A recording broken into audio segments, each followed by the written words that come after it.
What it do, ladies and gentlemen. Welcome to episode number 15 of the Axis of Combat podcast. Welcome. It's your boy Ray Boogie Kahuna, the Boogie One. My co-host, Moneybag Mike right here. Go ahead. Introduce yourself, my brother. Hugo the boss. Hugo got next. As eloquently stated by my co-host, Moneybag Mike. You already know. Hugo back in that denim. How you doing, brother? I could be better, my man. It's currently 105 degrees in this room. I don't know if you can tell. I am perspiring. I am sweating, ladies and gentlemen. It is a sauna in this room. Damn. How you feeling? I'm all right, man. I don't feel the heat too much, but I think it's because I got all this ice cooling me down. You feel me? It's a lean night. You feel me? Oh, brother. God, we're so cheesy. I love it. Well, you know, my brother's over here icy. I'm over here sweating. Anyway. Yeah, well, let's start it off, man, real quick. Let's start it off first and foremost, guys. You already know, show us some love. All those platforms, follow us on all of them. Facebook, Instagram, Twitter, and TikTok. And everybody currently sweating right now watching YouTube, please hit that like, comment, subscribe, hit the notification bell to stay up to date. If you feel a little more sweaty, tune in and follow on those podcast platforms, or the audio platforms rather, Spotify, Apple, and Google. You already know. I mean, listen, man. If you sweating right now, don't listen to this podcast. Turn this shit off because we about to bring the heat. You feel me? It's getting hot in this joint. And speaking about bringing in the heat, let's talk about last week's bets. Since we had so many good ones and so many good ones. Like I said, Moneybag Mike. Well, yeah, I had a really, really good night. But you had a good one too, because I know you missed on a couple of spots, but you hit both your parlays, and then you got your boxing one. So that's true. Yeah, so I know it says 0.28 for MMA, but you're technically up 2.28 units, which is not a terrible night. Oh, they call me Baby Bag Ray, you know what I'm saying? Baby Bag Ray. Baby Bag Ray and Moneybag Mike over here, feel me? Yeah, but to top it off, let's get right into these bets and let's recap really quick. My brother, he picked Garimbo, put a half a unit on Garimbo, money line, half a unit on Garimbo sub. Silva inside the distance, Hooper money line, Demopoulos money line, Johnson money line, Ducote money line, Hill money line. But you hit, technically you broke even on picks, bro. Yeah, I mean, I had a good night, but you know, I'm out here trying to be number one, you know what I'm saying? Of course. And if you ain't number one, you're stepping in number two, you know what I'm saying? So it's like, I ain't trying to dirty the feet, you know what I'm saying? But for your parlays, you got your Bazi and Hernandez over around and a half, and then the Hooper Fiore over around and a half. That was one parlay. The other half, and that was a half a unit. Half unit on the other parlay is Nacimiento and Alexander Hernandez. Anthony Hernandez. Yeah. Money line hit on that one. So you went 5 for 5 technically on picks, man. So it's definitely not bad. Then you put money on oh Lord, boxing Chanel. Yeah, Chanel. Oh my God, I'm sorry, Chanel. Plus Chantel Cameron. Chantel, my bad. Yeah. Oh. We're both fumbling. But we picked up the upset Katie Taylor, which we called that to a T. Plus 200. Yeah, plus 200. Payday, you want payday. Nice little bet there. She definitely took advantage of Katie with her size, the pressure. Everything I told you was going to happen in that fight pretty much happened. We didn't recap it on this last week's podcast, guys, because it was, the footage, we didn't really get to it. It's one of those Twitter exclusives, know what I mean? Absolutely, which is why you should definitely be following us on those platforms as well. We don't, if there's not enough time on these episodes for us to cover all these bets, so sometimes it's like, we'll give you like one, like we talked about Haney, and, we'll get into that too. Haney, I made a bet on, hit last week too. But like Katie Taylor and the other fights that happened took a backseat because we just had a lot to unpack and we just didn't want to flood you guys with a 2-hour podcast. You know? We're just trying to keep it nice, concise, but, compact at the same time. You know what I'm saying? We ain't trying to, drag out here for like 3+ hours like the Avengers and shit. You know what I'm saying? Like, exactly. We out here, we're trying to give you the information you need and, as quickly as you need it. You feel me? Absolutely. And, just to run through my bets really quick. So now we're going to work backwards. Chantel Cameron, I had a bet on her money line at plus 200 as well. Cashed that. Devin Haney, I picked him via decision, even though that fight was razor close. Yeah. You could have picked it either way, but I'm just glad it came out on my side. I did score it for Haney unbiasedly, but if it was a draw for Lomachenko, I definitely would not have been mad that I lost that bet. It was just a phenomenal fight. Now to cover my MMA bets, I had Silva inside the distance. Ilir Latifi, Nascimento, fight to start round 3. Ilir Latifi, Nascimento over round and a half. Kovacevic, Gordinez, and Hernandez. Hip on both of those. My only bets that I lost were on Johnson and Hill, which is fine. It is what it is. And I put a half a unit on each of these next 3 parlays. Silva inside the distance, Hernandez money line. Dern and Hill over 2.5 rounds. Nascimento and Latifi to fight to start round 3. That's another parlay. And then the last parlay, Nascimento and Latifi to over round and a half, and Dern and Hill over 2.5. Cash out all, I only had racked up. How many units you finished up? All total. 6.77 units. Payday. You want payday? Listen, ladies and gentlemen, listen to my boy here, Moneybag Mike. Yeah, I've been cooking hot this last couple of weeks. So on fire. I'm very happy. I'm a very happy camper. So it is what it is. But you didn't have a bad night either, my brother. So Yeah. I mean, slightly positive. I broke even on. Broke even on the picks, but finished barely in the money for MMA. But boxing kind of saved my ass. So Yeah, well, listen, I take it where I can get it. You know what I'm saying? Absolutely. And Cameron was live as hell, man. Yeah. Yeah, she's a good boxer, man. I don't think people were just Katie Taylor in her backyard, and I'm like worried about a robbery there. Yeah, key, we were, yeah, you know I thought she beat her convincingly. Yeah, like no robberies this weekend. Well, this is we're filming this 2 weeks ago, so 2 weeks ago there was no robberies. No robberies in this fight. No robberies in the Loma fight. Both close fights. Both, I think, the right guy won. The right gal won. Absolutely. So I agree. But let's kick it into this UFC card, man. What you got for me, my brother? Kick it off for us. Well, ladies and gentlemen, welcome. We're back. UFC is back, going on 13 weeks in a row. So the summer of UFC is going to be hot. It's going to be long. It's going to be coming. Pause. Feel me? So we're going to kick it off with UFC Vegas 74, if I'm not mistaken. Apex Center. And we have a 13-fight card here, main event. We're going to be headlined by Kai Kara France and Amir Albazi. Great fight. There was a couple of other fights that kind of fell through and kind of got mixed in the shuffle here. Bueno Silva was supposed to be fighting Misha Tate here. Tim Elliott's original opponent was supposed to be Nascimento. Jack Hermanson was supposed to be on this card fighting Brandon Allen. There's 2 Nascimientos. Allen Nascimento. That's crazy. Yeah. Yeah, because that's the big one that fought last week. Pause. 2 weeks ago. Yeah, pause. Don't be throwing that big one out here. Hey, yo. Also, we had Jim Miller's original opponent fell out. Ludwig Klein. Castañeda's original opponent fell out. I don't know how to pronounce this dude's name. Mateus Mendoka. And David Onama was supposed to be on this card fighting Ashkabov. But, 13-fight card. It's all right. Not terrible. Some fights are terrible here, but some of them are actually pretty good.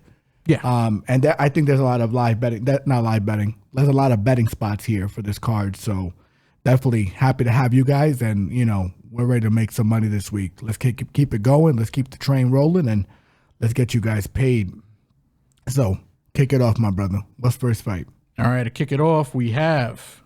For the first fight, it's going to be a light heavyweight fight, which is a rare treat. We're going to have Maxim Grishin versus Philipe Lins. Maxim Grishin, 32-9-2. He's 2-2-1 in his last 5. Fighting out of Russia, 39 years old, going against Monstro Philip Lins, 16-5. He's 3-2 out of his from his last 5. 37-year-old Brazilian. I like Grisham here. Just going straight to it. Listen, I mean, his last fight ain't really nothing to write home about because he fought William Knight, or the ghost of William Knight, the corpse of William Knight. Philipe Lin's on the other side. He's looked good since he's moved down to light heavyweight. He's won 2 in a row since he's been in light heavyweight. I just think Maxim, both former PFL guys, by the way. I think Maxim just got him covered essentially everywhere. I think he's the stronger. He's the bigger guy. Pause. And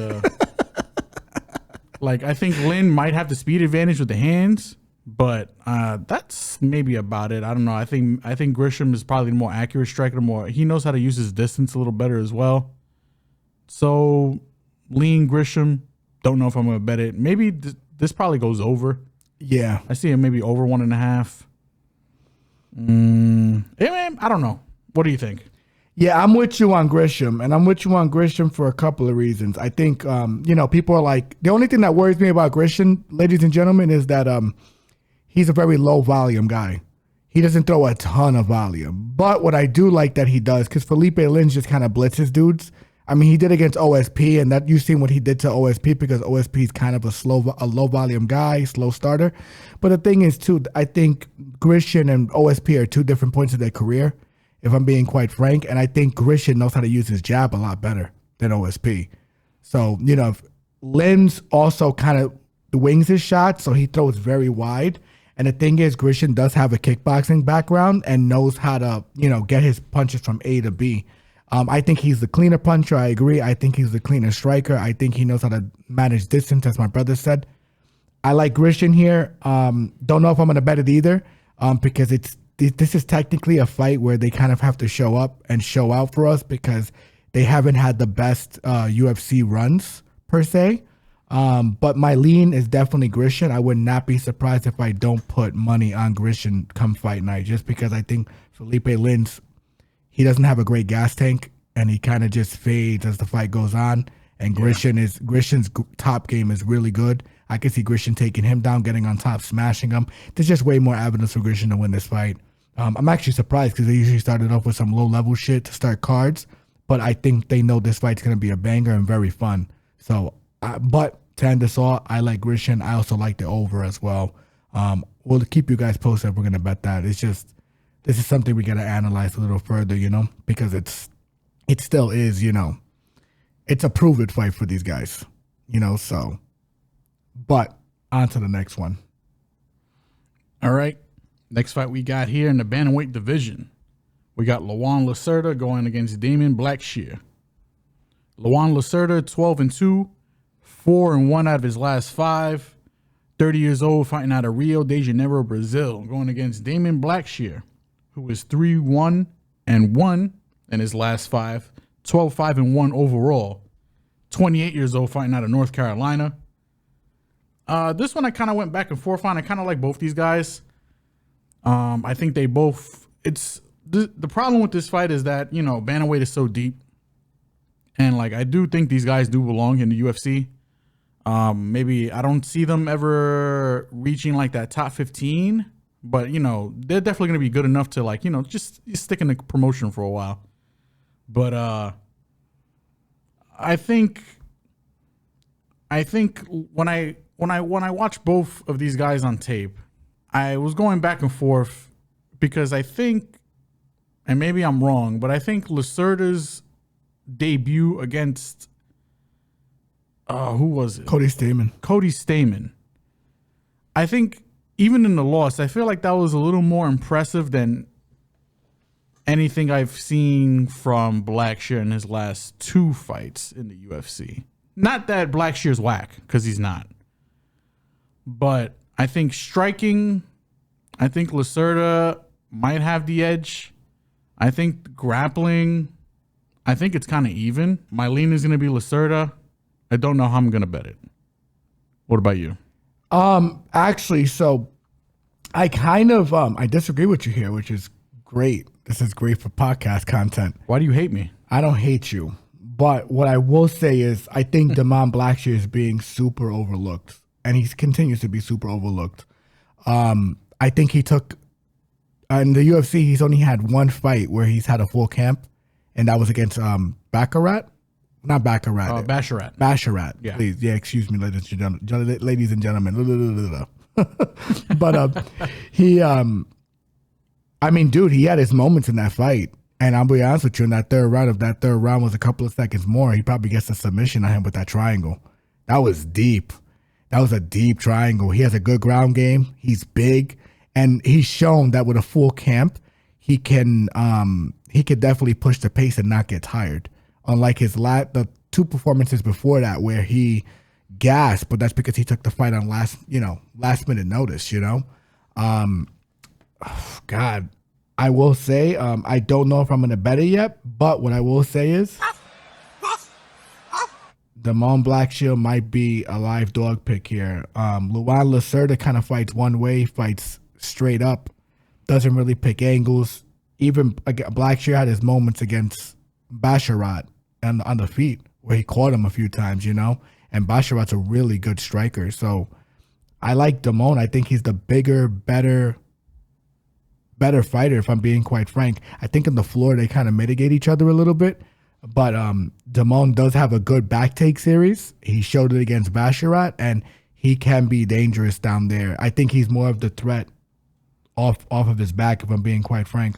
Don't want to shit on Lacerda either. He's a good fighter, but I just think Damon is the bigger fighter. He's the bigger fighter. He's been more active, and he's also been he fought Basharat, and I thought that fight was very entertaining, even though it was a loss. It was a very impressive performance by Blackshear and a loss. I think Damon might be my lean here. Will I be betting him? I'm not sure. Depends on how I feel fighting that. I also want to see these guys in the scale, especially the Blackshear, because he is big. Once that happens, I'll know. But Blackshear, I'm gonna do it. Blackshear is my lean for sure. I think I'm gonna stick to the Lacerda side for now. But I think if you do, I think one thing we could agree on is maybe this fight does go over. Yes, because I could see I could see grappling on both ends. These guys are both submission. A lot of their fights end in submission. So, yeah, I could see an over. I agree, especially with the grappling exchanges. Like these guys are going to mitigate each other's grappling, and I hope it gets there because it's going to be a super entertaining fight. It's a great. Oh yeah, it's gonna be a very technical fight. It's gonna be fun to watch. Absolutely, but yeah, outside of that, yeah, I'm glad we spent a lot of time on that one because this next fight we're definitely not going to spend a lot of time on. So this one we might disagree. I've been going back and forth on this one too, but we'll see. Yeah. Next fight we got here in the strawweight division, the women's strawweight division. Well, there's no men's strawweight, so I guess the women's strawweight division here. We got Jinh Frey going against Elise Reed. Jinh Frey 11-8, 2-3 out of her last 5, fighting out of Arlington, Texas, 38 years old, going against Elise Reed, who is 6-3, alternating wins and losses. She's 2-3 out of her last 5, fighting out of Jersey, 30 years old. I think I'm gonna go with my gut because I know initially I was going back and forth on this, but I know when I first seen this fight, when they first announced this fight, and I gave it my initial thoughts were I think Elise Reed wins this fight. I think Elise wins this fight because of pressure. I think she's gonna have more volume. I think she's probably gonna be the harder hitter of the two.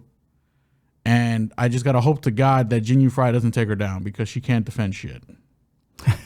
She cannot defend a takedown. So I mean, as long as Elise Reed doesn't hit the ground, I think Elise Reed could win this fight. Yeah, but that's the way I feel. But let's. Is that all you have for this? Yeah, that's all I got. Cool. So let's kick it off with this. Horrible fighter. Horrible fighter. Okay, so I don't want to shit on these girls, but they arguably both don't belong in the UFC, and I can't agree with you there. Yeah, I love me some Jinh Frey. She's a great personality, like super hardcore gamer. Like, which is, great and everything. I just don't know at 37 years old if I can lay chalk on her, But here's what I will say. But I got a list here as 38 years old. Oh, yeah, so even worse. But what I will say is that Elise Reed, she has that traditional karate stance. She has traditional karate style. But what I will say is that she does tend to blitz in a lot. And what I have noticed from Jinh Frey in a lot of her fights, what she likes a lot is that body lock takedown. Now, if you have a blitzing fighter closing the distance and closing the space, and even if she gets her punches slightly smothered, I can see Jinh Frey just locking her up on the body, taking it to the floor. And I think that's where the fight's going to be decided. And I don't think Jinh is completely incompetent on the feet either. Technically, you would think Jinh Frey doesn't throw a ton of volume. Elise Reed technically throws more volume statistically than she does. Yeah. Which is crazy. So I'm going to go with the girl who has more punching volume, has a path to victory here, and a path to victory that the opponent cannot answer, if we're being honest. But, what I will say is that outside of that, if you guys thought at any, by any chance I was going to, put money near this fight. Stupid. I'm not going to let you get the chance. No way. No way. This is very low level women's MMA. And this fight is a big stay away from me. But Jinh Frey is definitely in the lean. If you want to bet her or you're looking to bet this fight, I think she's definitely in the lean. I think she's going to get to the body lock. She's tossed down girls like Vanessa Demopoulos, who's got very strong hips. She's gotten a couple of girls down, and you can tell Jinh is a very physical girl. Like, she gets her hands on girls, and I think they're shocked by how strong she is. And she also looks the part. She's jacked, So I will say, yeah, I think Jinh Frey's the lean. This fight is probably most likely not getting any of my money. So, by the way, apologies to both ladies because I don't think they're horrible fighters, but I do think this is a horrible fight. What's that guy you got on your head? Cat. That's Cat, brother. Big Cap. Sorry. Say it with your chest, man. Don't apologize for nothing, never. Never. Nothing, never. Ever. But anyway. Better keep it real with the folks out here, my brother. Yeah, we can move on to the next one. All right, next fight we got here. Men's bantamweight, we got Daniel Willie Cat Santos going against Johnny Kid Cabino Munoz Jr. Daniel Santos 10-2 overall. He's won 3 out of his last 5 fights. He's fighting out of Sao Paulo, Brazil, 28 years old, going against Johnny Munoz, who is 12-2 overall. Alternating wins and losses, he is 3-2 out of his last 5, fighting out of Noco, California, 30 years old. This fight was originally supposed to take place on the Cejudo card, and I think Santos ended up withdrawing, on weight day, the day they had to weigh in. So they running it back here. That kind of worries me a little bit. I mean, that's probably one of those things where I kind of want to wait until weigh-ins to see if both of these guys actually make weight. But if they both do make weight, I think my assessment is the same as last time. I like Santos. He's like, Charles Oliveira clone. He's got very good output. His fight against Julio Arce was sick to watch, even though Arce was kind of like schooling him a little bit. Just to watch Santos's pressure and, his striking was, A1. And Munoz ain't nothing really to sneeze at either. His grappling is also A1. The way I see this fight playing out is like, Santos pushing him, forcing him to grapple. And I think the grappling, even though you give the slight edge to Munoz, I think Santos is going to be able to handle his own. I don't think he's going to be outclassed in any sort of the sense. So my lean is Santos. I think Santos wins. Don't know I don't know if I'm going to bet it, only because Santos is juiced. Santos' line now is juiced. Like before, when the fight first got announced for the Cejudo card, he was like, you can get him like at like minus 140 around there. And like right now, what is he like? Minus 205. Ooh. And I disagree. And I agree because it's like, why, how the hell does he go up from minus 140 to minus 205 when he's the one who pulled out of the fight, possibly with weight cutting issues? Yep. Yeah, you could miss me with that shit. Yeah. You know what I'm saying? Like, I don't know. He should win this fight, though. I think he's the pressure fighter. I think he's the bigger puncher. I don't think he's going to be completely outclassed on the floor. I agree with you. And he's got a slick jiu-jitsu game as well, and just crazy power and pressure.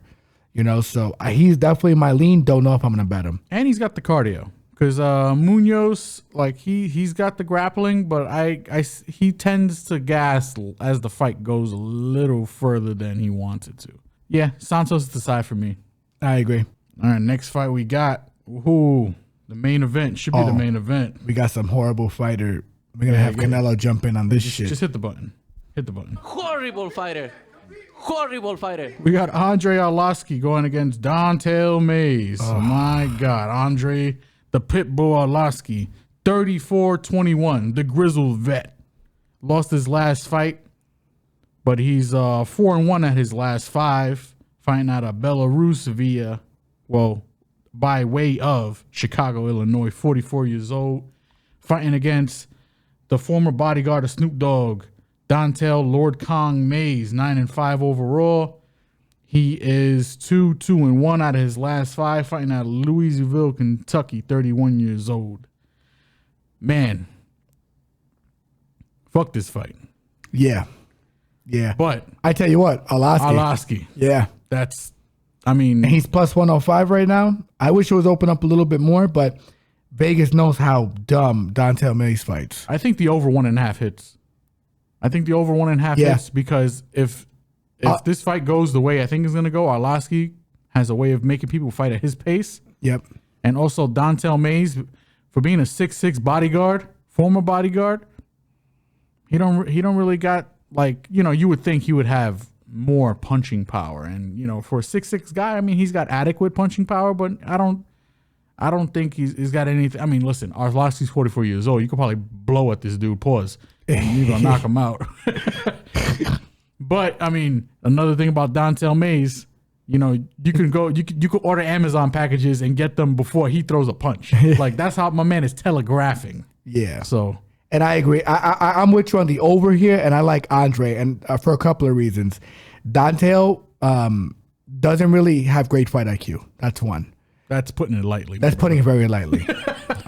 Let's keep it real. Yeah, and I bet on this man. Yeah, I know Canelo said horrible fighter twice, but I don't think Andrei Arlovski is a horrible fighter. I think it's horrible fighter for Dontel Mays twice, because he burnt my brother here on this podcast 2 times. I mean, that's my fault, man. I mean, that's what you get for betting Dontel Mays, you know what I'm saying? Yeah, he's Dontel. Andrei Arlovski has gotten really good at making people fight at his pace. He also understands boxing range, understands how to roll with punches really well, especially late in his career. And the thing is, if you see those punches coming from a mile away, he's going to be able to roll with it fine.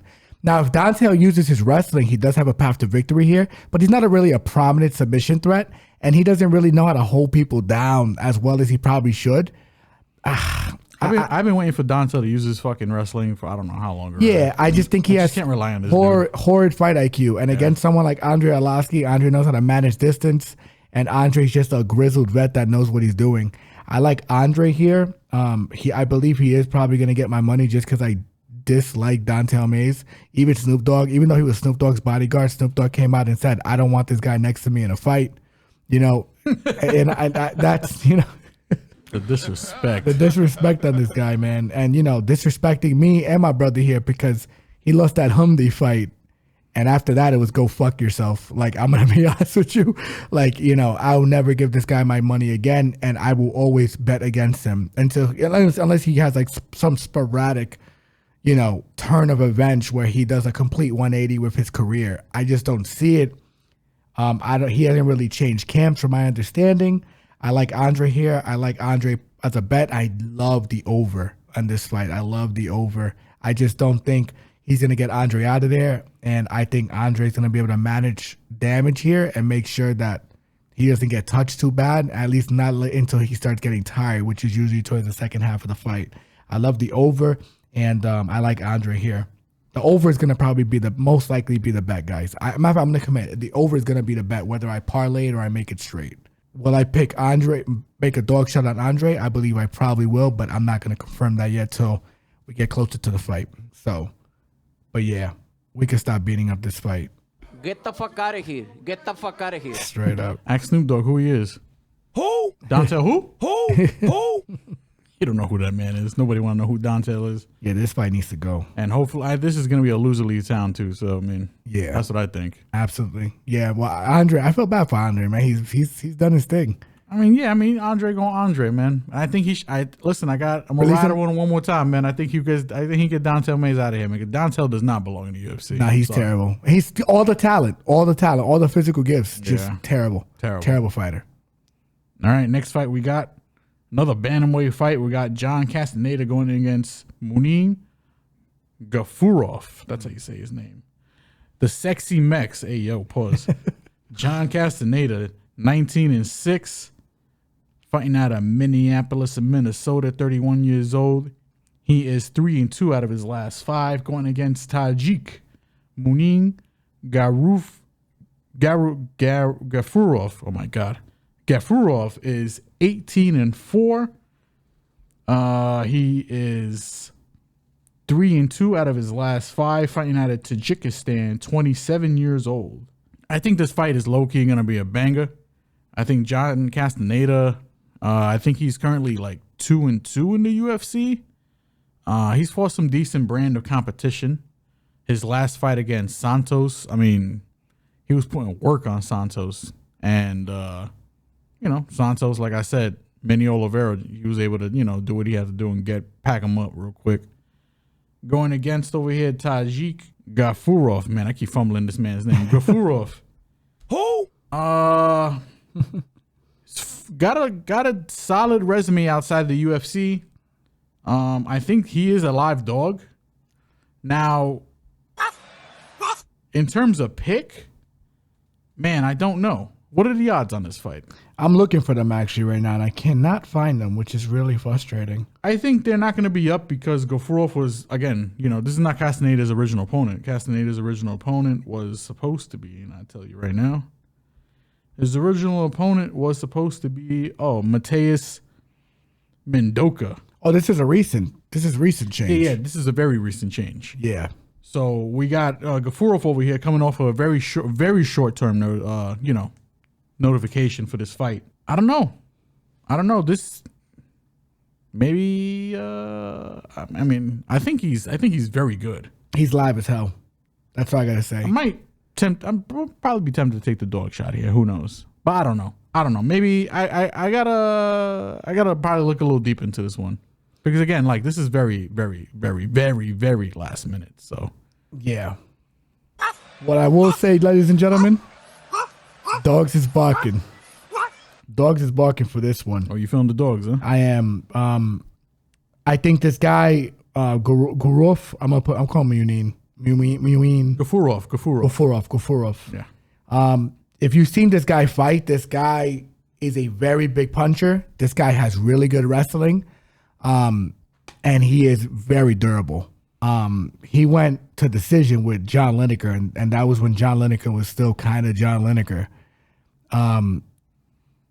I could see Castañeros, giving him some work, but I could also see Muin. Wait, who? Castañeda.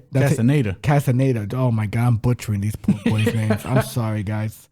But yeah, Castañeda, I could see him putting some work on him with like he did with Daniel Santos. But yeah.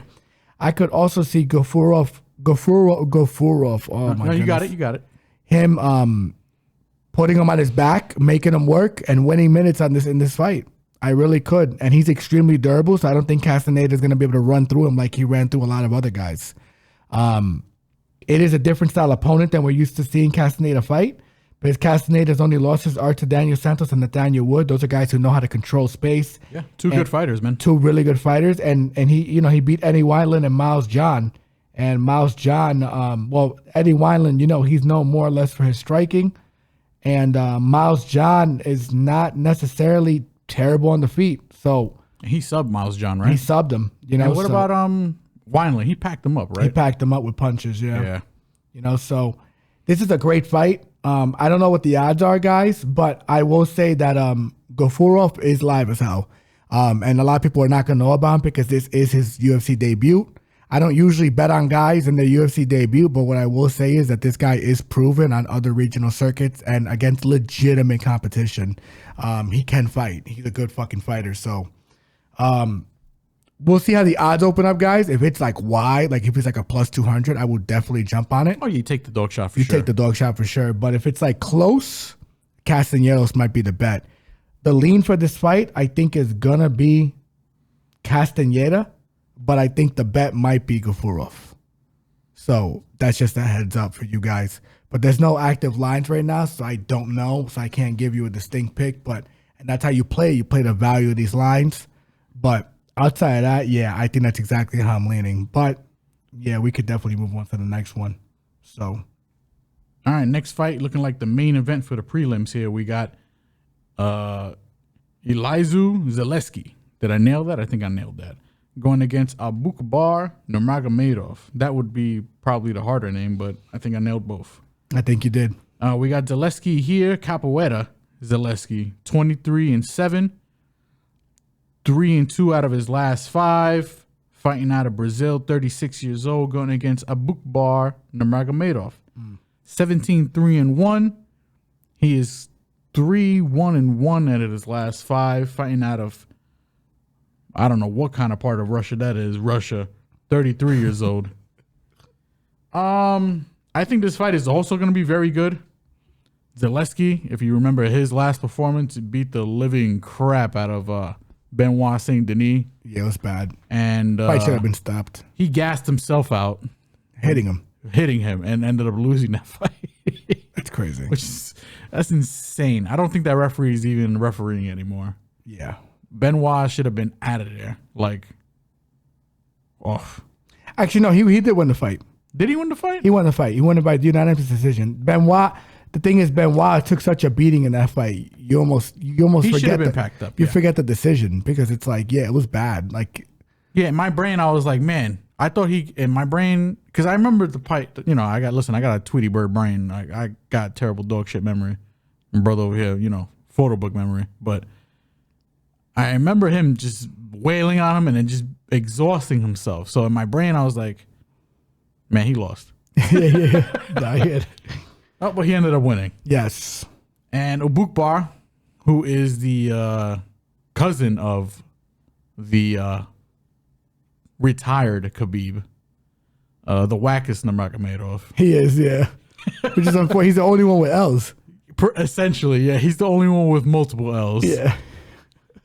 But my lean is going to be Nurmagomedov here because I think his hands are underrated and I think his grappling is very good. Yep. And I think he can give Zaleski problems. Yep. And maybe I might bet the overs if they're not too juiced. I don't know what Nurmagomedov's number is. I don't know if I can bet him straight. It's a pick 'em. Is it a pick 'em? It's Well, there you go. -110. Well, I'm probably going to bet Nurmagomedov straight, and I'm probably going to bet the overs. Yeah. I kind of like the over here. Over 1.5, I think, hits. I like the overs too. I like the overs a lot because these guys are not like the most prolific finishers. They're okay. What I will say is that Nurmagomedov is easy to take down, but he's very hard to hold down. He gets up relatively quick. Mm-hmm. That's definitely working with Khabib in that camp, and having Khabib's blood in his body, that also helps. What? He has his blood. He's his cousin, right? Yeah. Okay. The way you made that sound, that was mad weird. Like they were swapping blood and shit. Yo, why you gotta get weird, bro? That's why you made it sound, bro. But what I will say is, yeah, he is. Nurmagomedov should win this fight. I think I agree with you. I think he's got underrated mitts, and his defensive grappling's pretty good. Like he's very hard to hold down. The only thing that I worry about Abubakar, and is the reason why he has 3 L's. No, not that he gasses. It's more that sometimes that dude just lays a fucking egg. Sometimes he just doesn't show up. Yeah. Like he was a -300 in like a couple of his last performances, 2 of them, and he laid an egg. Yeah, he just straight fucking laid an egg. Yeah, I tell you what, though, at a pick of money though, I don't think it's a bad bet. At pick 'em, I'll definitely take the shot. Yeah, but if it's -300, I'd be staying away from this fight. Yeah. No question. I think this fight. I like the overs. I agree. Both of these guys are pretty durable, not prolific finishers, and I agree. I agree 100%. Well, pause. Let's keep it 100. Elizeu is a pretty big finisher. I just trust Nurmagomedov's durability to hold up for over a round and a half. Yeah. If he does start getting cracked. Yeah, Zaleski ain't whack. No, it's a great fight. Zaleski got mitts. It's a great fight, by the way. Even if you don't bet it, it's a great fight to watch, ladies and gentlemen. There's a chance Abubakar could get slept. I agree. But, I'm going to lean Abubakar. I'm going to lean Abubakar, too. All right, to kick off the main card, we got a lightweight fight between Jamie Mullarkey and Guram Kutateladze. The Georgian Viking Kutateladze, 12-3, 4-1 at his last 5. The Georgian fighting out of Sweden, 31 years old, going against Jamie Mullarkey, hailing from Central Coast, New South Wales, Australia. I thought he was Irish. Yeah, I mean, he might be Irish still, but, I thought he was from Ireland. Anyway, 28 years old. He is 6-5 overall, and he is he's won his last 4 out of his 5 fights. I don't know if I said that correctly. I jumble words. I can't speak English. I'm sorry. I'm leaning Kutateladze here. First of all, he's Georgian, so he gets +5 durability and +5 toughness. Toughness, 100. Dude, the dog. I thought he won his last fight against Demir. I did too. I thought he won that it was fight. very. Actually, you know what? It was very close. Yeah. I mean, like, flip a coin on that one, man. Yeah. Guram's a dog, man. One of the best. By the way, one of the best fights we've watched in a long time. Yeah. From a technical application, Demir is no fucking pushover, man, and you can see it in the fight. It was such a great fight. But yeah, I'm sorry to cut you up, bro. No. But, and then, looking at the other side, it's like, not that Jamie Mullarkey is, anything to sneeze at. Because, I tried to fade this dude against Prado. Ended up losing that bet. He beat Michael Johnson. Also, but, his best win is Michael Johnson, in my opinion. His best performance was Prado. Yeah, Because he was patient and he just relaxed. And he didn't take a lot of shots. And, he did lose to Jalen Turner, which is like, a step up. And I think this is going to be another step up for him. But, I don't know, man. Guram, boy, that dude's different, man. He's going in a restaurant with bad credit, and he's going to wind up cleaning dishes after his meal. You know what I'm saying? Like, that's what's going to happen in this fight, in my opinion. Yeah. I'm with you on that. I'm with you, and for a lot of reasons. I think Guram's grappling's really good.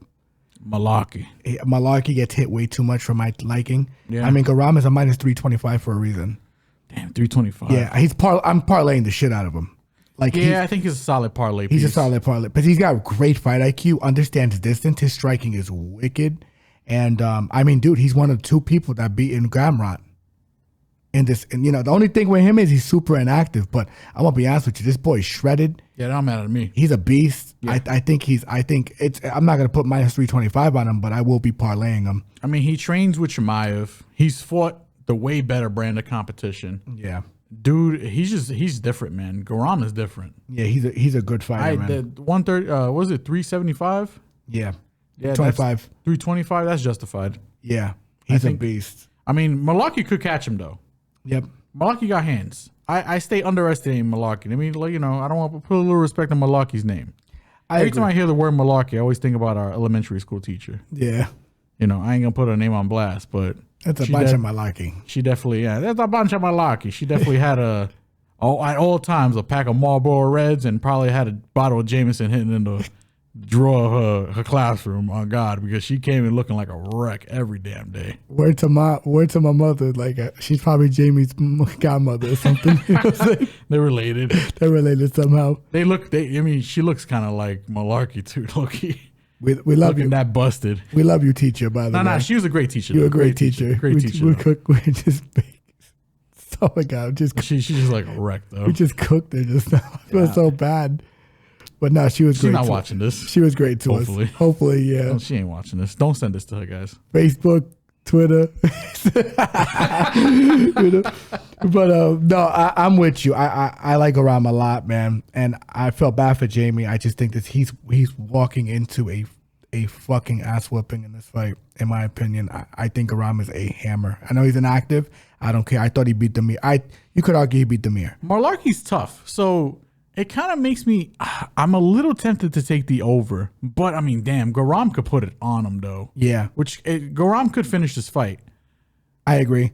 I feel the same way about this fight as I do the next fight, which we're going to talk about too. The over could be sneaky. Sneaky. That's all I'm going to say. It could be very sneaky. Especially since Guram is super calculated. Yeah. Like he's a super calculated technical striker.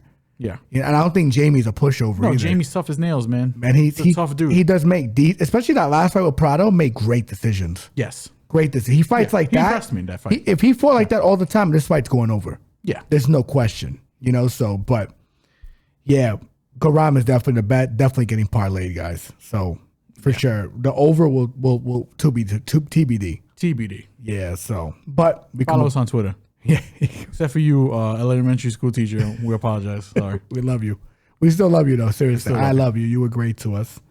So, but yeah, you can move on to the next fight, bro. All right, next fight we got on the main card. We have Karine Silva versus Ketlen Souza.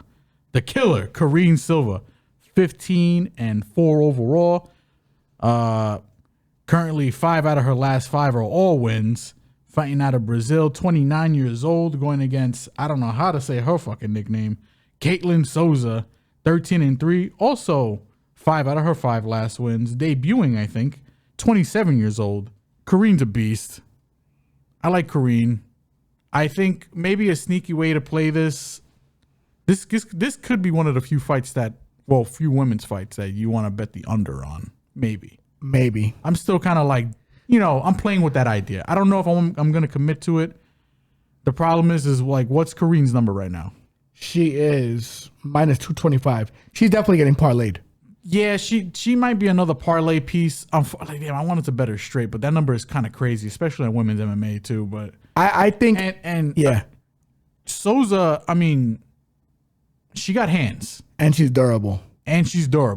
Yeah. So I mean, I'm not saying Karine could get washed in this one too, but I mean it's a possibility. So I mean, again, it's women's MMA. A lot of debuting, especially Brazilians lately. They've been coming in and just like mopping floor. Yeah. So it's like, I don't want to say nothing, but I think Karine's the side for me. She's talented. She's bigger. She's the bigger chick. Yep. I think striking might be a wash, but Silva's definitely got the grappling. You know what I'm saying? She's filthy on the floor. So it's like filthy. I gotta lean Silva here. And UFC experience. Yeah, and the UFC experience as well. Yep. But again, like I said, again, lately these debutants, especially Brazilians, they've been coming in and just like wrecking shop lately. So, she might be one of the next, Brazilian that we're just sleeping on. But she's solid, but Well, here's what I would say, because they were talking about like Natalia Silva coming into the contender series being like a plus 200 as one of these rising Brazilian stars. She was one of them. Right. Or we kind of just slept on her and then she just came out of nowhere. Almost like that other girl who just fought recently. Yeah. Can't remember her name. Yeah. You know what I'm talking about. I do. But yeah, the thing is though, what I will say is there's a big difference between like Natalia Silva fighting Lacerda. Not Lacerda. What's that girl's name that she fought? I'll tell you right now. Give me a second. Like there's a big difference between her fighting that girl versus Poliana Botello. Was her last fight. Yeah. There's a big difference between Natalia Silva fighting Poliana Botello versus Souza fighting Silva. True. It's like especially as a debut fight. I think Karine's better than her everywhere. I'm gonna go that far. Yeah, and she's bigger. I agree with you though. There is a possibility she can get knocked the fuck out in this fight, but if I'm putting my money on it, I think Karine has been hungry to fight. She's been dying to stay active. This girl's a last minute opponent, and I think Karine gets it done. I think she's so filthy on the floor, man, and I think her striking is a little underrated too. And she's the bigger girl, so I guess I wish she was fighting her original opponent because Silva was lined up to fight Castañeda on the Blades card. Oh, I think Karine kills her. I love Castañeda too. I love her. Yeah, and I think Castañeda's a tough. She's tough as nails. It's just too. the floor differences. But like that one, I was gonna smash the unders on just to cover on both sides. Someone's getting melted. Somebody's gonna get clapped. Yeah. But I get Silva. I think was my side. Yeah. If I remember correctly, I think that she was my side on that one too. Oh no, I know she was your side on that one, and she just worlds better than catch her on the floor. But like I said, I think Souza she's a very unique opponent. I still think Karine gets it done. The question is, Karine's gonna get parlayed for me, guys. I just don't know if I'm gonna bet her inside the distance or I'm gonna bet her for decision. That's where I'm at right now. I don't know how I'm gonna bet her, but I'm gonna try and get some money on her. We'll see. But what I will say is Silva is getting parlayed. I think she's gonna win this fight. So, but yeah, we can move on to the next one. All right, next fight on the main card, we have a fight at men's flyweight, and we have Tim Elliott versus Victor Altamirano. Excuse me. Tim Elliott 18-12-1. He is currently 3-2 out of his last 5, fighting at Elise Summit, Missouri, 36 years old. Fighting El Magnifico, Victor Altamirano, 12-2 overall. He is currently 5. He's won 4 out of his last 5. Fighting out of Texas by way of he's fighting. How do you say that? He's fighting out of Mexico by way of Texas, or is it Texas by way of Mexico? He's a Mexican dude fighting, but he's training in Texas. Leave it at that. Yeah, we're just gonna leave it at that. He's 32 years old. Now this fight's got a lot of big narrative behind it. Normally I would just say I think Tim Elliott's probably got him covered everywhere. But Tim Elliott's currently going through a divorce. I don't know where his head's at. I also seen on Twitter that he was at 155 pounds like a week out. That's crazy. And he's got to make 125. Yikes. It's a lot of weight. And Altamirano, I like him. He's a smart fighter. I don't think he's gonna knock nobody out. He can, but it's more like his stoppages will come from ground and pound or just volume. He's a good volume striker. He's going to put the volume out there. The volume is going to be there. And I don't think he's a dumb fighter. And Tim Elliott, sometimes, when his head's not in the game, he kind of fumbles the bag a little bit too. But that being said, I think I'm still leaning Tim Elliott to win. I just don't know how I'm going to bet this. This could be dog or pass. I'm assuming Elliott's the favorite. Altamirano's the dog, right? Yep. I think this is definitely a dog or pass fight. This might be just dog or pass here because betting. How big is Tim Elliott? Tim is 180. Man, if that number was a little smaller, I might take a shot. But minus 180 for Tim Elliott, who's going through a lot of shit, and is you can say, oh well, Mackenzie Dern the other day, also going through divorce and all that other stuff, and she came out like a woman bat out of hell, boy. Yeah. She beat the fucking brakes off of Angela Hill, dog. Yeah, and I love Angela. That was rough to watch. I bet Angela. I bet Angela too. I ain't think, hey yo, my fight money, fight money. Dern put the beats on her, kid. So, and Elliott could come out the same way, man. Elliott could come out the same way. I mean, he's also fighting a very smart opponent, I agree. And, hell no, man.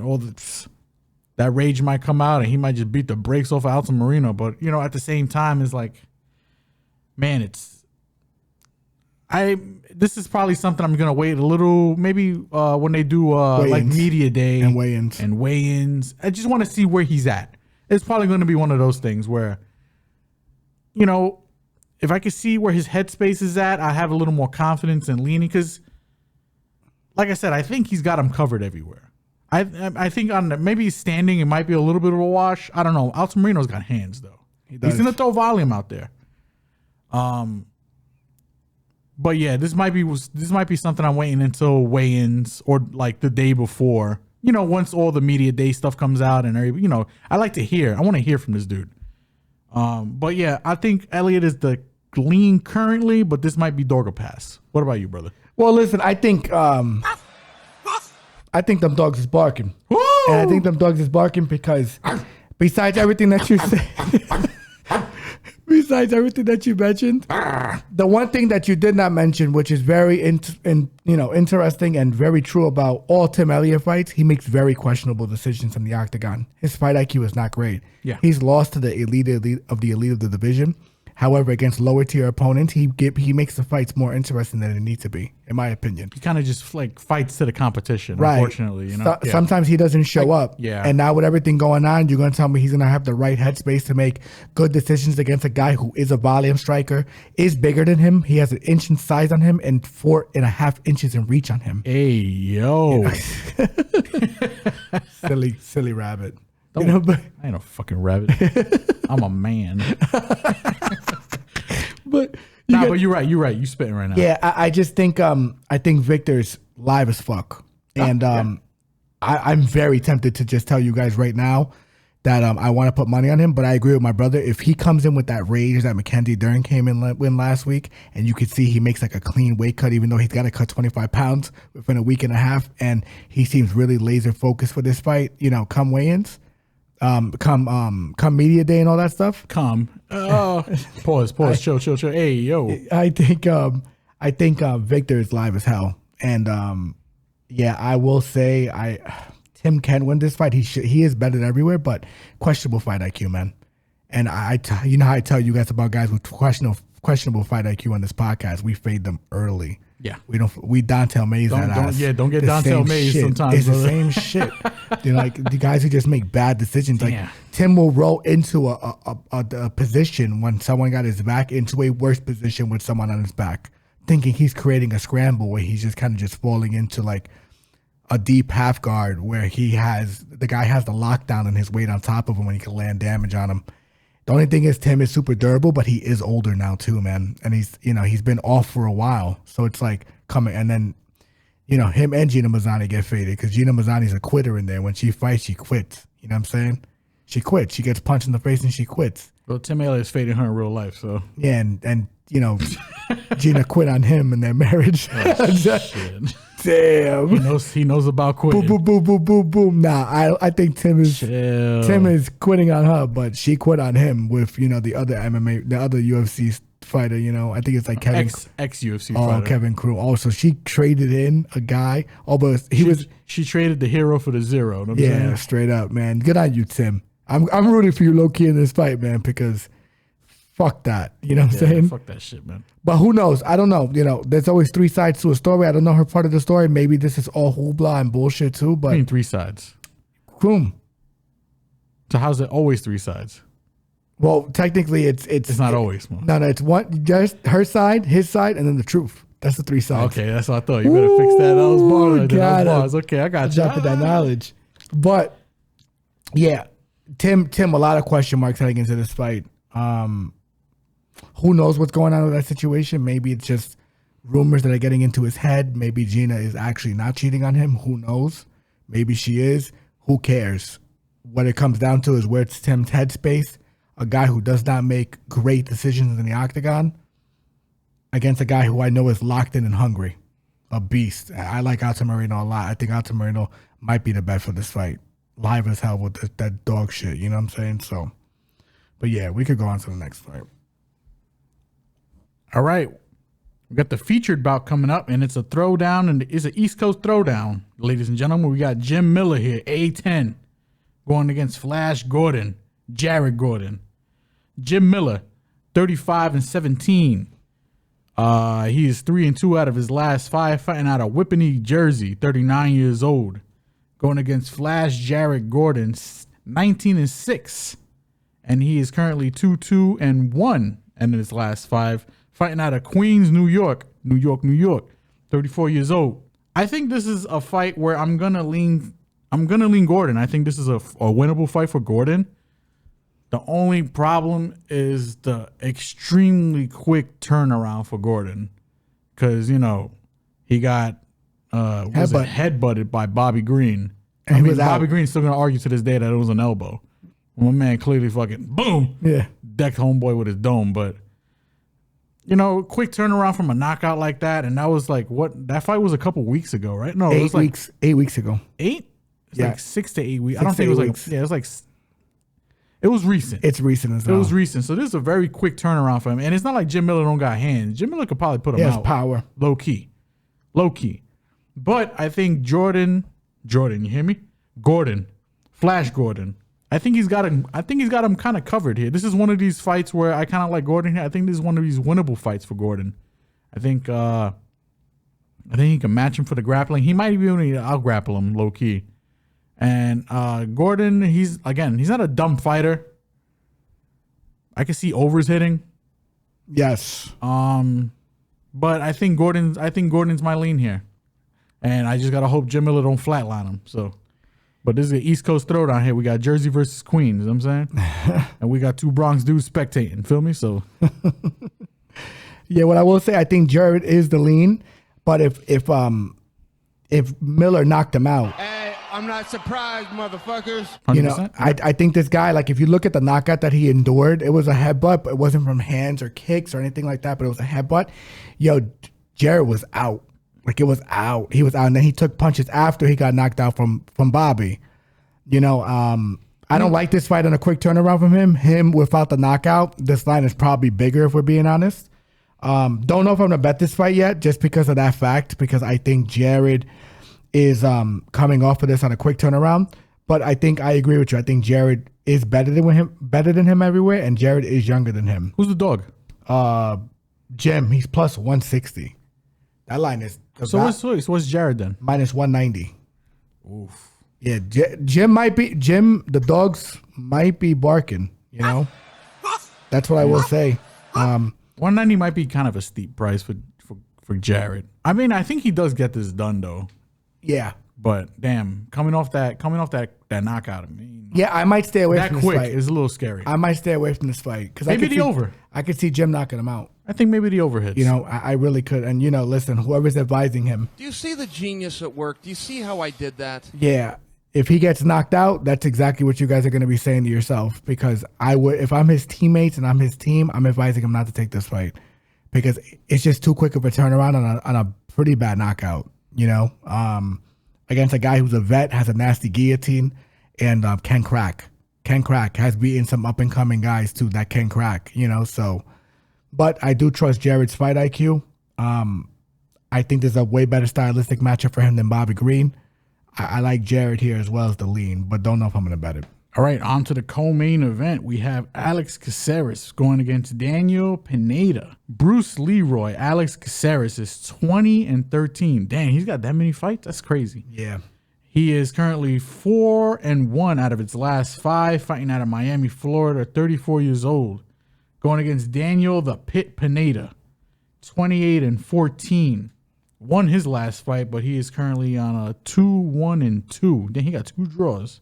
But I think that's because of, you know, popping for a whole CVS pharmacy.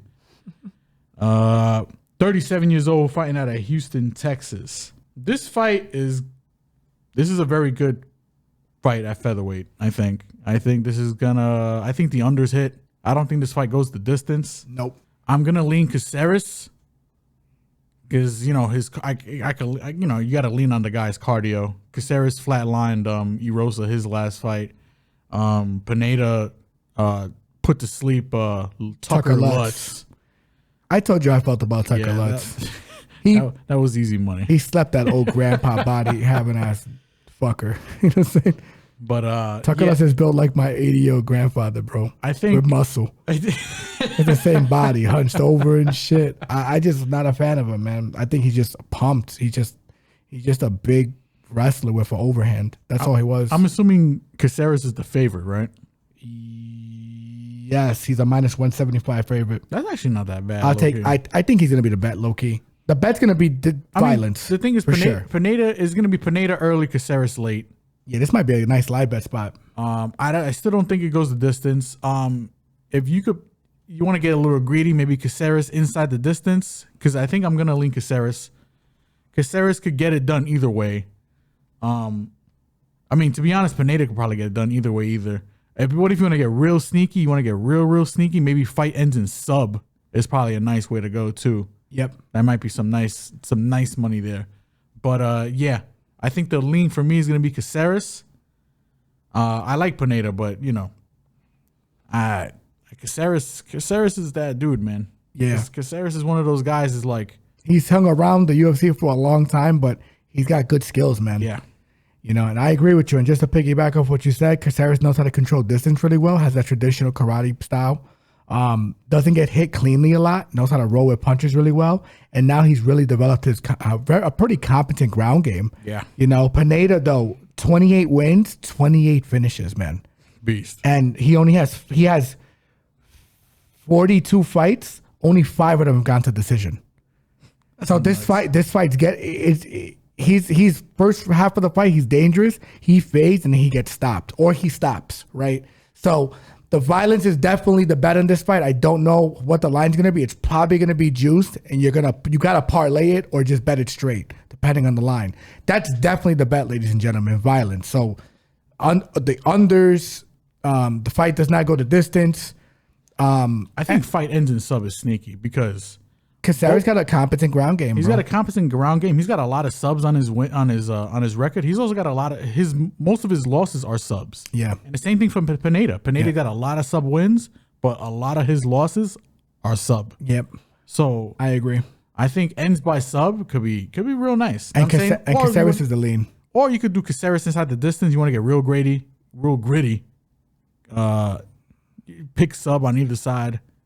Inside of this, I don't know, man. It's the unders hit. I think this fight's gonna be sick. As long as it lasts, I think it's gonna be sick. I agree. But I think you're right. Caceres is the lean.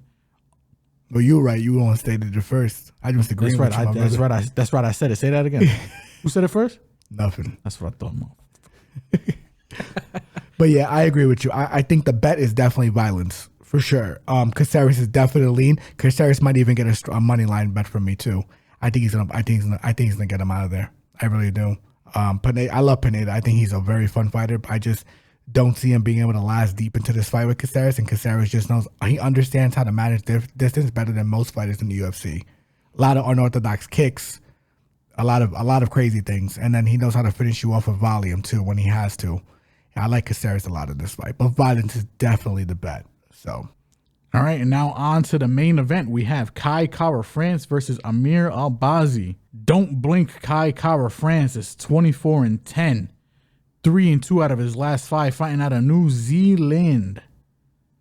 City kickboxing boy, 30 years old, going against the Prince, Amir Albazi. 16-1, has won his last 5 fights. 29 years old, fighting out of Las Vegas, Nevada. This is another one. He's Iraqi. He's from Iraq, but he's fighting out of Las Vegas. He trains with the Bash Rats. I'm gonna leave it at that. Anyway, the lean. My initial thoughts, and my initial gut reaction was I think Kai Kara is the lean here. Albazi's nice. There's a lot of hype behind him at the moment. He hasn't really fought anybody though. Well, what Kai Kara-France is like literally coming off of like, didn't he just like fight for like a vacant interim belt? Yeah. Yep, against Moreno. So it's like Kai Kara's got, the thick resume, pause. But Albazi, I know his hands have been, I think they're underrated. You can tell they've been getting better every fight. He's definitely got the grappling. He wants this fight on the ground. Kai Kara, if he can help it, he'll keep it standing. But Kai Kara's got, we've seen it, very good defense for the grappling. But at the moment, I think this is France. I think this is Kai Kara, and unless I'm missing something. Nah, I'm with you, man. UFC usually, if they think if they're confident enough to put Albazi in a 5-round main event with Kai Kara-France, they must think this dude is the goods. Yeah. So we might be in for a surprise here. But everything on paper and everything that I've seen in my eyes so far is telling me I think Kai Kara is the side. Yep. And I'm going to echo you entirely on this. I think Kai, you want the real? I think Albazi is lucky that he's getting this fight. I think it's because Kai is the only one who picked up the phone to want to fight, that was willing to fight this guy. I agree with you. I think Albazi is one of the most duck guys in this division. However, he's duck because he's not a big name, doesn't talk a ton of shit, gets in there and fights, and he's a tough out. And nobody really wants to fight grapplers, No. And he's got wicked grappling and wicked ground and pound. Like, yep. He throws everything with fucking authority. Right. But I could see this fight going a lot like the Zumagulov fight. Yeah. That's why not to cut you off, but that's why I kind of like him fighting Kara kind of gave me a little pause because not that Zumagulov whack, but that was pretty close competitive fight with Zumagulov. And Zumagulov is not Kai Kara-France. And yeah, exactly. He's not. Kai Kara-France is stuffing takedowns from Askar Askarov, and I think Askar Askarov is a better wrestler than Amir Albazi. I don't want to put that statement out there yet until I see him against this. I want to see this fight first before I could really commit to that statement. But yeah, Askarov ain't nothing to sneeze at when it comes to grappling. Like that dude is wicked. As high level as it gets. Yeah. You know, and I like I said, I'm going to put it out there. And the reason I'm going to put it out there is because Albazi hasn't fought anyone that's ranked. He hasn't fought anyone that's ranked. Yeah, but I don't want to hold that against him either. I mean, people don't want to fight him either. You know what I'm saying? So it's like I completely get that. Yeah. I'm not saying that. But what I will say is if you had some issues with Tumagulov and getting him to the floor, Kai France is, in my opinion, a different level. And I think after that Moreno fight, he knows he's like maybe a win or two away from getting another title shot. And he's going to be right back into contention. And people are going to say, oh, well, Albazi's bigger than him. Dude, everyone that fights Kai France is bigger than him. France is not. Kai is not the biggest guy in the division. If there was a 115-pound division, Kai France would be fighting in that division. Yeah.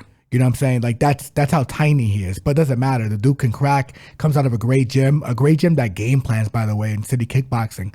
And I think they're going to have a good plan for how to deal with Albazi. And the 5-round experience is also going to be on Kai's side.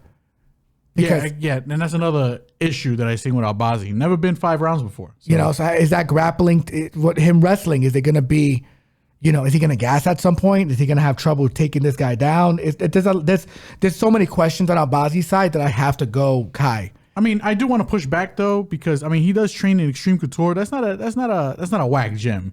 And then he does train with the Bash Rats. And you know, those guys are, you know, they're good. They're the above average high IQ kind of guys too. So it's like, you know, I don't like, again, if I had to pick, you're right. I think City Kickboxing, you know, they might be the better gym, and they definitely do game plan. I mean, this fight's a pick'em. Yeah. Which is crazy. And I don't quite understand it, but at the same time, it's like, you're going to give me Kai France at minus 110 against a guy who hasn't fought a ranked opponent, that hasn't been in a 5-round fight, that struggled with one of those unranked opponents, still having issues, hasn't been active because he's been having issues getting fights.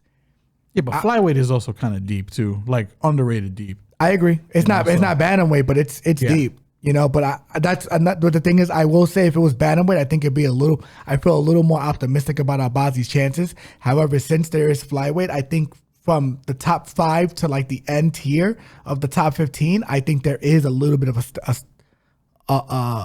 a skill difference. Yeah. And I like Kai a lot here. I like Kai at minus 110, man. I think that's a steal. I'm with you. And I don't see...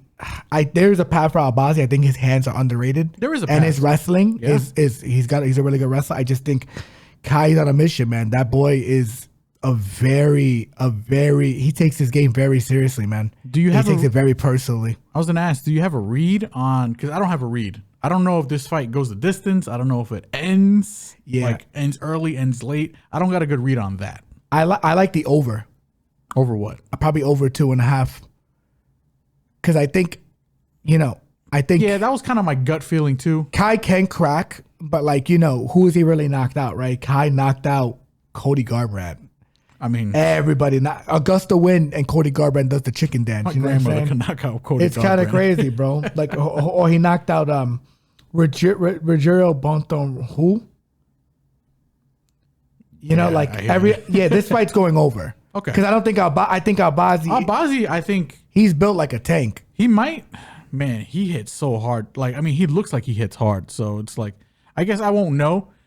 My gut feeling is he might have the power advantage. I know. I think he definitely has the power advantage. You know what I'm saying? But I think Kai's the more technical puncher. I think he's the better striker. Yeah, for sure. I mean, even him and Moreno, like he had his moments against Moreno before Moreno stopped him with that liver kick. You know. True. So, and Moreno had to use his wrestling. Yeah. He had to, because if he didn't use his wrestling, he's going to probably get picked apart in that fight. As the fight went on, obviously, because Moreno did have his moments in that fight too. I like Kai. But the bet, I think, is going to be the over. I think this fight goes over.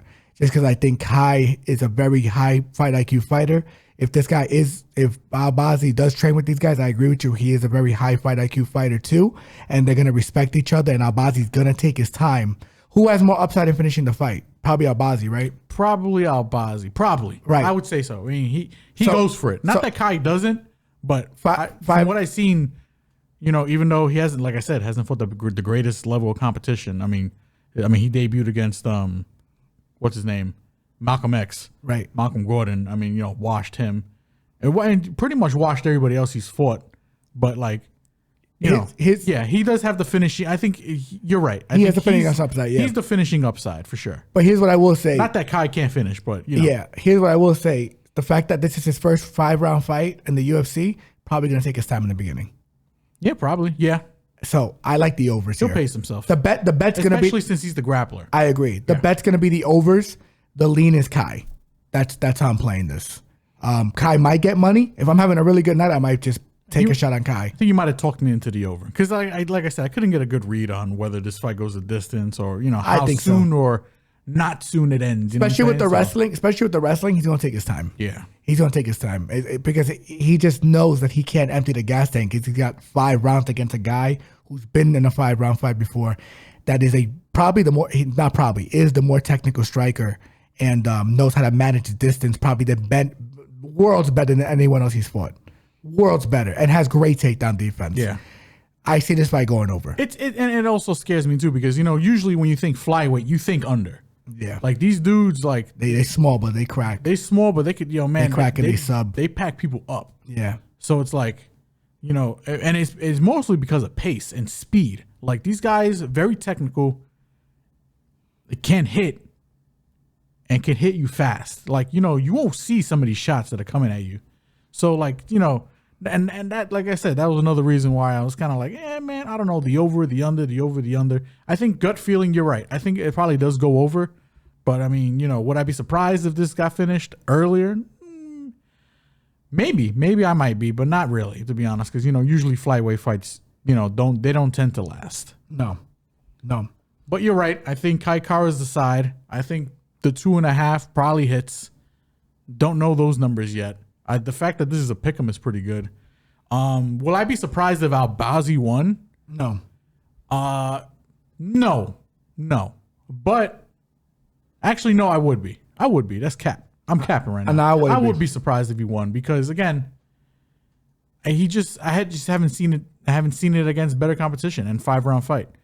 So I mean, this is a show me fight for Albazi, and I think he probably will impress. He's probably going to look very good in this fight. But yeah, the side is Kai Kara, and I think that's all I got, brother. No, I agree with you. And now, last but certainly not least, we have one pretty big boxing fight over the weekend. Claressa Shields is fighting Maricela Cornejo. Long story short, and this is going to be a quick, Cornejo is a bigger opponent, not much bigger, but some size on Claressa Shields here. Claressa not a big puncher, but she will have the speed and technique advantage. And I see Cornejo not being able to catch her, not being able to land clean on her. I thought Savannah Marshall was a much better fighter than Cornejo. And Claressa was able to get it done in a pretty convincing win. I see no different. I think Claressa Shields via decision. I like the overs in this fight as well. And I like her to give Maricela some fits because I don't think Cornejo is ready for the level that Claressa is right now. Clarissa's fighting in a different stratosphere than a lot of the girls that she's fighting. And I kind of like her to, I like the overs and I like via decision, considering that Claressa is not a big puncher, especially not at super middleweight to middleweight. Well, I couldn't have said it better myself, to be honest. I mean, yeah, I kind of concur and I agree with everything you just said, brother. Yeah. But outside of that, only real big boxing fight of the weekend. So, but MMA and boxing this weekend. Glad to be back, guys. This is episode 15. You already know. And as you know, as usual, as we close all these podcasts, follow us, Facebook, Twitter, Instagram, and TikTok. And again, if you guys stuck around for the YouTube, like, comment, subscribe, hit the notification bell to stay up to date. Absolutely. And for all the audio listeners, Spotify, Apple, and Google Podcasts. You already know, episode 15 in the books. Get your bets in, tune in, get your bets early since you already know. If you're actually tuning in, you actually know some of the bets that are being placed on this podcast, so you get your bets in early. Definitely got the leans, so. Yep, and follow us on all social media platforms, especially Twitter, because we post our picks, and then we post them on Instagram and TikTok as well. So, love you guys. Glad to have you guys back. Missed you guys in the week layoff. Love ya. Take it easy. Enjoy the fights this weekend. Love ya.